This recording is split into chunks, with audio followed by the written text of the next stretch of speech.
साथियों, जैसा कि आप सभी को पता है कि हम लोग असिस्टेंट प्रोफेसर का पेपर सॉल्व कर रहे हैं। ये पेपर राजस्थान लोक सेवा आयोग का पेपर है जो 27 जून 2016 को ये पेपर कंडक्ट हुआ था। हमने पिछले वीडियो में 20 क्वेश्चन सॉल्व किए थे। अब उसी के आगे आज हम स्टार्ट कर रहे हैं 21 क्वेश्चन से। तो जिन्होंने पीछे के वीडियो नहीं देखे हैं वो पीछे के वीडियो जाके देख सकते हैं। उसके बाद इस वीडियो को अगर देखेंगे तो उनको पूरा पेपर अच्छे से समझ में आ जाएगा। तो आइए हम स्टार्ट करते हैं 21 क्वेश्चन से। तो यहाँ पे देखिए पहला 21 क्वेश्चन दिया हुआ है, बाह्यताओं को यह भी कहते हैं। आपको बताना है जो एक्सटर्नलिटीज होती है बाह्यताएँ, इसको हम और क्या कहते हैं। तो ऑप्शन नंबर 1 दिया हुआ है, बहने या फैलने का प्रभाव, पड़ोस का प्रभाव, गैर व्यापारिक अंतर्निर्भरताएँ। तो इसमें आपका तीनों राइट हो जाएगा। इन तीनों को हम बाह्यताएँ कहते हैं। अगला क्वेश्चन हम देखते हैं, खेल सिद्धांत का प्रतिपादन किसने किया था। ये बहुत ही इंपॉर्टेंट क्वेश्चन है, माइक्रो इकोनॉमिक्स की बहुत ही लोकप्रिय थ्योरी है। तो आपको बताना है कि खेल सिद्धांत का प्रतिपादन किसने किया था। 4 विकल्प आपके सामने हैं। तो आप सभी को पता होगा कि खेल के सिद्धांत का प्रतिपादन प्रोफेसर वान न्यूमैन तथा मॉर्गनस्टर्न ने किया था। इनकी एक पुस्तक थी, इन्होंने लिखा था the theory of games and economic behaviour, जो 1944 में पुस्तक प्रकाशित हुई थी। और इसी पुस्तक में इन्होंने बताया था कि परस्पर विरोधी स्थितियों वाली विभिन्न समस्याओं के प्रति एक नया दृष्टिकोण। तो आपका ये 2 नंबर इसमें राइट हो जाएगा। अगला क्वेश्चन देखते हैं 23 नंबर क्वेश्चन, निम्न में कौन सा क्षतिपूरक सिद्धांत है। आपको बताना है इसमें कौन सा क्षतिपूरक सिद्धांत है। तो कॉल्डर तथा हिक्स का सिद्धांत, सीटोवस्की का सिद्धांत, लिटिल का सिद्धांत, इनमें से सभी। तो आप सभी को पता होगा कि ये तीनों ही क्षतिपूरक सिद्धांत हैं। तो इसमें आपका तीनों अर्थात ऑप्शन नंबर 4 इसमें राइट हो जाएगा। अगला क्वेश्चन देखते हैं 24 नंबर क्वेश्चन, सामाजिक कल्याण फलन की आलोचना करते हुए रॉबर्टसन ने इसे क्या कहा। आपको बताना है कि सामाजिक कल्याण फलन की आलोचना करते हुए रॉबर्टसन ने इसे क्या कहा है। आपके सामने 4 विकल्प दिए हुए हैं। पहला विकल्प है बृहद कुछ रंगीन गणितीय गुब्बारा, दूसरा दिया हुआ है सही किंतु अधिक महत्वपूर्ण नहीं, तीसरा दिया हुआ है पूर्णतया सामान्य, चौथा दिया हुआ है स्वच्छंद तथा काल्पनिक। तो इसमें आपका पहला नंबर ऑप्शन राइट हो जाएगा, बृहद।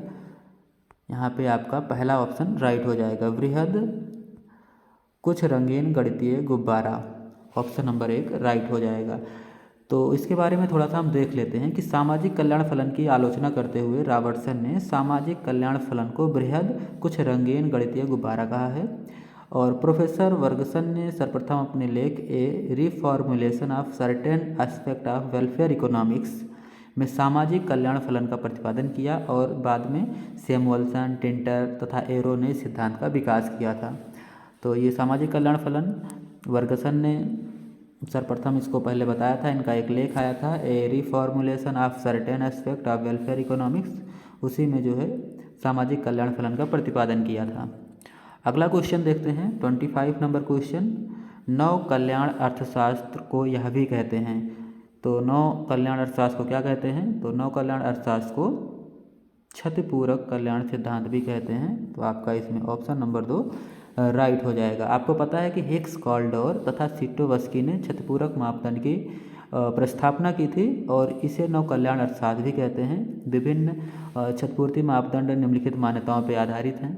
ये जो आप लोग देख रहे हैं, इसको अगर मान्यता की बात की जाए तो ये कई सारी मान्यताओं पर आधारित है। इसको आप लोग मान्यता स्वयं देख लेना, क्योंकि अगर हम मान्यता के बारे में बात करेंगे तो वीडियो काफ़ी लंबा हो जाएगा। अभी हम आगे देखते हैं, द्वितीय श्रेष्ठ का सिद्धांत इसलिए लागू होता है क्योंकि पैरेटो अनुकूलतम की सभी शर्तें पूरी नहीं होती हैं। तो इसमें आपका ऑप्शन नंबर 2 राइट हो जाएगा, क्योंकि पैरेटो अनुकूलतम की सभी शर्तें पूरी नहीं होती हैं। प्रोफेसर लिप्से तथा लंकास्टार द्वारा अपने द्वितीय सर्वोत्तम के सिद्धांत में एक प्रासंगिक प्रश्न उठाया गया था। उनके अनुसार पैरेटो कुशलता की सभी शर्तों को संतुष्ट करना संभव नहीं होता। सभी शर्तें यहाँ पे संतुष्ट नहीं होती हैं तथा उसके परिणाम स्वरूप सर्वोत्तम हल अर्थात अधिकतम सामाजिक कल्याण की स्थिति प्राप्त करने योग्य नहीं होती। तो इसमें आपका ऑप्शन नंबर 2 राइट हो जाएगा। अगला क्वेश्चन देखते हैं, योग करने की समस्या संबंधित है। तो योग करने की समस्या किससे संबंधित है। तो यूलर प्रमेय, इसको हम आयलर प्रमेय भी कहते हैं। आयलर प्रमेय और यूलर प्रमेय दोनों कहते हैं। फिलिप्स विक्सटेड ने सर्वप्रथम इस समस्या की चर्चा की और समाधान प्रस्तुत किया था। विक्सटेड ने इस बात को सिद्ध करने के लिए कि सभी साधनों को उनकी सीमांत उत्पादकताओं के समान कीमतें देने पर कुल उत्पादन पूर्णतया वितरित हो जाता है, और गणित के एक प्रसिद्ध प्रमेय जिसे यूलर प्रमेय कहा जाता है, इसी का प्रयोग कर इन्होंने कहा था, इसलिए इसको हम यूलर प्रमेय के नाम से भी जानते हैं। अगला क्वेश्चन देखते हैं, एकाधिकारी की शक्ति को किस विधि से मापते हैं? तो एकाधिकारी विधि को तो इनमें मांकी-लोच के द्वारा भी नापा जा सकता है और मांकी-आड़ी-लोच के द्वारा भी और लर्नर विधि के द्वारा भी नापा जा सकता है। तो इसमें आपका ऑप्शन नंबर 4 इसमें करेक्ट हो जाएगा, क्योंकि एकाधिकारी आपको सभी को पता है कि एकाधिकारी शक्ति से तात्पर्य उस स्वनिर्णय की मात्रा से है जो कि उत्पादक या विक्रेता को अपनी कीमत व उत्पादन नीति का निर्धारण करने के संबंध में प्राप्त होता है। अर्थात एकाधिकारी शक्ति नियंत्रण की उस मात्रा का द्योतक है कि जो उत्पादन या विक्रेता को अपने पदार्थ की कीमत तथा उत्पादन पर प्राप्त होती है। एकाधिकारी शक्ति को अगर ये जो तीनों विधियां हैं इसी के द्वारा नापा जा सकता है। अगला क्वेश्चन हम देखते हैं, क्वेश्चन नंबर 29, दो पक्षीय एकाधिकार किसे कहते हैं? तो दो पक्षीय एकाधिकार ये भी इम्पॉर्टेंट है, इजी भी है। तो दो पक्षीय एकाधिकार एक विक्रेता व एक क्रेता होना चाहिए। तो इसमें आपका ऑप्शन नंबर 2 राइट हो जाता है। अगला क्वेश्चन देखते हैं, साधन लागत पर शुद्ध राष्ट्रीय उत्पाद होता है। आपको बताना है साधन लागत पर, तो इसमें आपका पहला ऑप्शन राइट हो जाएगा, बाजार मूल्य पर शुद्ध राष्ट्रीय उत्पाद माइनस अप्रत्यक्ष कर प्लस अनुदान। इसमें अनुदान यानी सब्सिडी को ऐड कर दिया जाता है और इनडायरेक्ट टैक्स को उसमें से सब्सट्रैक्ट कर दिया जाता है, माइनस कर दिया जाता है। अगला क्वेश्चन देखते हैं, 31 क्वेश्चन यहाँ पे दिया हुआ है, निम्न में कौन पश्चाताप योग्य लागत का अंग नहीं है? आपको बताना है पश्चाताप योग्य लागत का अंग नहीं है। तो पहला क्वेश्चन है पुलिस पर व्यय, पहला ऑप्शन है पुलिस पर व्यय, दूसरा है न्यायिक सेवाओं पर व्यय, तीसरा रक्षा सेवाओं पर व्यय, चौथा मनोरंजन पे व्यय। तो इसमें आपका मनोरंजन पे व्यय नहीं होगा, बाकी का जो तीनों सेवाओं पे व्यय है ये आपका पश्चाताप योग्य लागत का अंग है, बाकी का चौथा ऑप्शन इसमें नहीं है। अगला क्वेश्चन देखते हैं, क्वेश्चन नंबर 32, निम्न में कौन सा लेखा राष्ट्रीय आय लेखांकन के वर्गीकृत खाते में सम्मिलित नहीं है? ऑप्शन आपके सामने है, उत्पादन खाता, उपभोग खाता, बचत खाता, विदेशी लेन देन खाता। तो इसमें आपका बचत खाता अर्थात सेविंग अकाउंट इसमें नहीं है, क्योंकि राष्ट्रीय आय लेखांकन राष्ट्रीय आय से संबंधित समस्याओं के अध्ययन तथा इससे संबंधित सभी सूचनाओं तथा तथ्यों को सांख्यिकीय विवरणों तथा खातों के रूप में प्रदर्शित करने का तरीका है। एक साइमन कुजनेट्स को इसका जन्मदाता माना जाता है, जिन्होंने 1971 में साइमन कुजनेट्स ने 1971 में अर्थशास्त्र का नोबेल मिला था, और रिचर्ड स्टोन को भी इसी के लिए 1984 में नोबेल दिया गया था। राष्ट्रीय आय लेखांकन के वर्गीकृत खातों में उत्पादन खाता, उपभोग खाता और विदेशी लेन देन खाता सम्मिलित है, लेकिन बचत खाता आपका सम्मिलित नहीं है। तो ये आपका राइट आंसर हो जाएगा। अगला क्वेश्चन देखते हैं, राष्ट्रीय आय की माप अधूरी है क्योंकि इसमें इसका समावेश नहीं होता। तो आपको बताना है कि राष्ट्रीय आय की माप अधूरी है क्योंकि इनमें से किसका समावेश नहीं होता। तो हस्तांतरण भुगतान इसका समावेश नहीं होता, और गैर विक्रय योग्य वस्तुओं व सेवाओं का भी राष्ट्रीय आय में समावेश नहीं होता, और पूंजी लाभ पर भी नहीं होता, अर्थात इसमें इनमें से सभी हो जाएगा। ऑप्शन नंबर 4 राइट हो जाएगा। अगला क्वेश्चन देखते हैं 34 नंबर, निम्न में कौन सा केन्स की निरपेक्ष आय परिकल्पना से संबंधित नहीं है? आपको यहाँ पे ये विशेष ध्यान देना है कि नहीं वाला ऑप्शन, क्योंकि लोग जल्दी में ऑप्शन टिक करते हैं, तो यहाँ पे नहीं पूछ रहा है। तो पहला ऑप्शन दिया हुआ है, आय बढ़ने के साथ साथ औसत उपभोग प्रवृत्ति बढ़ती है। तो आय बढ़ने के साथ साथ औसत उपभोग प्रवृत्ति बढ़ती नहीं है, तो यही आपका राइट हो जाएगा। दूसरा ऑप्शन दे रखा है, यह मानव स्वभाव और ज्ञान पे आधारित है। बिल्कुल, ये मानव ज्ञान और स्वभाव पे आधारित है। इसे उपभोग का मनोवैज्ञानिक नियम कहते हैं। बिल्कुल सही है। सीमांत उपभोग प्रवृत्ति शून्य से अधिक किंतु 1 से कम होती है। बिल्कुल सही है, क्योंकि उपभोग कभी शून्य नहीं होता, तो ये शून्य से हमेशा ज़्यादा होता है, बट 1 से कम होता है। तो इसमें आपका ऑप्शन नंबर 1 यही करेक्ट हो जाएगा। ये जो है केन्स की निरपेक्ष आय परिकल्पना से संबंधित नहीं है। अगला क्वेश्चन देखते हैं, ड्यूजनबरी की सापेक्ष आय परिकल्पना के संबंध में कौन सा असत्य है? तो आपको बताना है ड्यूजनबरी की सापेक्ष आय परिकल्पना के संबंध में कौन सा असत्य है। आप सभी को पता है कि डुजनबरी की सापेक्ष आय परिकल्पना जो है, इनके अनुसार एक उपभोग उसकी निरपेक्ष आय का फलन नहीं बल्कि समाज में आय के वितरण में उसकी सापेक्ष स्थिति का फलन होता है। अर्थात उसका उपभोग समाज में अन्य व्यक्तियों की आय की तुलना में उसकी सापेक्षिक आय पर निर्भर करता है। सापेक्ष आय परिकल्पना का संबंध इनमें से आपका असत पूछ रहा है तो इसमें से आपका बी हो जाएगा, अर्थात ऑप्शन नंबर 2। धनी व्यक्ति की औसत उपभोग प्रवृत्ति अधिक होती है। अभी थोड़ी देर पहले मैंने बताया धनी व्यक्ति की औसत उपभोग प्रवृत्ति कम होती है, जबकि जो निर्धन व्यक्ति होता है, जो गरीब व्यक्ति होता है, उसकी औसत उपभोग प्रवृत्ति हमेशा अधिक होती है। तो इसमें आपका तीनों ऑप्शन सही हो जाएगा, पहला, तीसरा और चौथा। लेकिन ऑप्शन नंबर 2 जो है ये सही नहीं है, तो ये आपका राइट आंसर हो जाएगा क्योंकि असत यहाँ पे पूछ रहा है। अगला क्वेश्चन देखते हैं 36 नंबर। निम्न में कौन सा फ्रीडमैन का स्थायी आय परिकल्पना से संबंधित नहीं है? दोबारा से नहीं पूछ रहा है, तो फ्रीडमैन का स्थायी आय परिकल्पना से संबंधित नहीं है यहाँ पे पूछा जा रहा है। तो आपको बताना है, फ्रीडमैन के अनुसार आपको मैं बता दूं कि उपभोग आय के वर्तमान स्तर के बजाय दीर्घकालिक प्रत्याशित आय द्वारा निर्धारित होता है। इन्होंने ऐसा कहा है क्योंकि दीर्घकालिक प्रत्याशित आय को फ्रीडमैन द्वारा अस्थायी आय कही गई है, जिसके आधार पर लोग अपनी उपभोग योजनाएं बनाते हैं। अस्थायी आय परिकल्पना संक्रमणकालीन आय से संबंधित है, संक्रमणकालीन उपभोग से संबंधित है और अस्थायी आय से संबंधित है, लेकिन सापेक्षिक आय से संबंधित नहीं है। तो आपका ये राइट ऑप्शन हो जाएगा क्योंकि नहीं पूछ रहा है, तो यही जो है आपका नहीं होगा।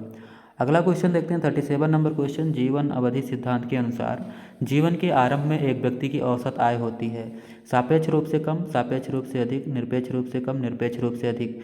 तो इसको थोड़ा बहुत ध्यान से समझना है। ये पूछ रहा है कि जीवन अवधि सिद्धांत के अनुसार जीवन के आरंभ में एक व्यक्ति की औसत आय होती है, तो आपको बताना है आरंभ में एक व्यक्ति की औसत आय सापेक्ष रूप से कम होती है। स्टार्टिंग में एक व्यक्ति होता है, उसकी औसत आय सापेक्ष रूप से कम होती है और जीवन के मध्य में उसकी औसत सापेक्ष औसत आय जो है अधिक होती है तथा जीवन के अंतिम समय में औसत आय सापेक्ष रूप से कम हो जाती है। तो अर्थात इसमें आपका 1 नंबर सापेक्ष रूप से कम, क्योंकि यहाँ जीवन सिद्धांत के अनुसार जीवन के आरंभ में पूछ रहा है, तो शुरू में जो है सापेक्ष रूप से कम ही होता है, तो इसमें आपका पहला ऑप्शन राइट हो जाएगा। अगला क्वेश्चन देखते हैं क्वेश्चन नंबर 38। उत्पादन व आय के प्रतिष्ठित सिद्धांत के अनुसार, ये जो क्वेश्चन मैं सॉल्व करा रहा हूँ ये राजस्थान लोक सेवा आयोग का पेपर है और बहुत स्तरीय पेपर है, एक लेवल का क्वेश्चन बनाया गया है। इसमें जिन्होंने बहुत अच्छे से इस थ्योरी को पढ़ा है, पेपर को अच्छे से पढ़ा है, वही इस क्वेश्चन को एक्यूरेट सही कर सकते हैं। अदरवाइज बहुत ही नज़दीकी ऑप्शन इसमें दे रखा है, तो हो सकता है कि गलत होने की संभावना ज़्यादा हो। फिर भी हम लोग इसको हल कर रहे हैं और कमेंट में आप लोग का सुझाव अगर किसी तरह का हो तो आप बिल्कुल दे सकते हैं। और वीडियो अगर आपको अच्छा लग रहा है तो चैनल को सब्सक्राइब अवश्य करें, ये आपसे छोटी सी रिक्वेस्ट है। तो क्वेश्चन हम देखते हैं। उत्पादन व आय के प्रतिष्ठित सिद्धांत के अनुसार वास्तविक चरों का मुद्रा की पूर्ति तथा मौद्रिक चरों से स्वतंत्र होना कहलाता है। आपको बताना है इसमें आपका जो ये डाइकोटोमी प्रतिष्ठित दो विभाजन आपका इसमें यही कहलाएगा। 38 में प्रतिष्ठित दो विभाजन, क्योंकि उत्पादन व आय के प्रतिष्ठित सिद्धांत के अनुसार वास्तविक चरों का मुद्रा की पूर्ति तथा मौद्रिक चरों से स्वतंत्र होना प्रतिष्ठित विभाजन कहलाता है, तो यही आपका हो जाएगा राइट आंसर। अगला क्वेश्चन देखते हैं। फ्रीडमैन तथा फ्लेक्स के अनुसार जब दीर्घकाल में बेरोजगारी की स्वाभाविक दर उपस्थित होती है तब फिलिप्स वक्र का आकार होता है। ये कई बार कई परीक्षाओं में पूछा गया है, फिलिप्स वक्र का आकार दीर्घकाल में कैसा होता है, तो दीर्घकाल में ये लंबवत हो जाता है। ये आपका ऑप्शन नंबर यहाँ पे 2 करेक्ट हो जाएगा, क्योंकि दीर्घकाल में बेरोजगारी की स्वाभाविक दर उपस्थित रहती है और फिलिप्स चक्र का आकार लंबवत सीधी रेखा हो जाता है। इस तरह से फिलिप्स वक्र का आकार हो जाता है। इनके अनुसार जिस पर स्फीति की वास्तविक दर और स्फीति की प्रत्याशित दर बराबर होती है, यह बेरोजगारी की एक संतुलन दर है। जिस ओर अर्थव्यवस्था दीर्घकाल में जाती है, दीर्घकाल में बेरोजगारी की प्राकृतिक दर पर फिलिप्स वक्र एक अनुलंब आकार का ये हो जाता है। अगला क्वेश्चन यहाँ पे दिया हुआ है 40 नंबर क्वेश्चन। सुधरी हुई फिलिप्स वक्र किसने दी? तो इसको टोबिन ने दिया था। तो आपका इसमें ए नंबर ऑप्शन राइट हो जाएगा। जेम्स टोबिन फिलिप्स वक्र, जेम्स टोबिन ने, ये जो सुधरी हुई फिलिप्स वक्र है इसको जेम्स टोबिन ने दिया था। जेम्स टोबिन ये मानते थे कि अर्थ पूंजी तथा मुद्रा परस्पर स्थानापन्न है और इसलिए बढ़ती हुई स्फीति के परिणाम स्वरूप पूंजी संचयन बढ़ सकता है, जिसके कारण स्फीति आर्थिक विकास में सहायक होगी, जिसे हम टोबिन प्रभाव कहते हैं। तो ये आपका आज का ये आखिरी क्वेश्चन रहा, 40 नंबर क्वेश्चन। अगले वीडियो में हम आगे के कुछ क्वेश्चन सॉल्व करेंगे। अगर आपको वीडियो अच्छा लग रहा हो तो चैनल को सब्सक्राइब अवश्य करें और शेयर भी करें, लाइक भी करें। अगले वीडियो में हम फिर मिलते हैं, जब तक के लिए नमस्कार।